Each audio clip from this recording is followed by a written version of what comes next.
ভোর রাতে যখন সাহারি খেতে উঠবেন, আপনি তো সাহারি খেতে উঠেন, আপনি জানেন ওই সময়টার দাম কত? আমরা বেশিরভাগ মানুষ জানি না ভোর রাতের এই সময়টার দাম কত। আরে ভাই, এই সময়ের দোয়া 1 মিনিটের দোয়া অন্য সময়ের 100 মিনিটের সমান না। অন্য সময়ের 100 মিনিটও এই ভোর রাতের 1 মিনিটের সমান না। এত মূল্যবান সময়। সারি খেতে উঠছেন, সারি খান, ভালো কথা, কিন্তু সারি খাওয়ার আগে পরে 10টা মিনিট জায়নামাজে মুসল্লাতে দাঁড়ান, একটু 2 রাকাত নামাজ পড়েন।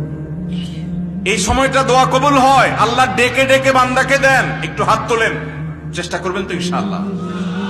আপনার বাসার এক কোনায় চলে যাবেন, একটু আলো আধারিতে চলে যাবেন, সেখানে গিয়ে বসে আল্লাহর কাছে একটু কথা বলবেন।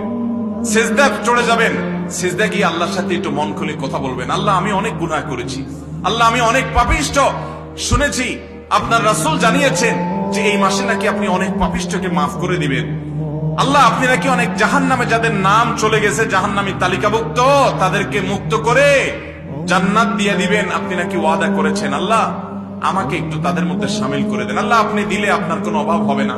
আল্লাহর সাথে একটু কথা বলা, মুনাজাত করা ভোর রাতে করার চেষ্টা করবো তো ইনশাআল্লাহ।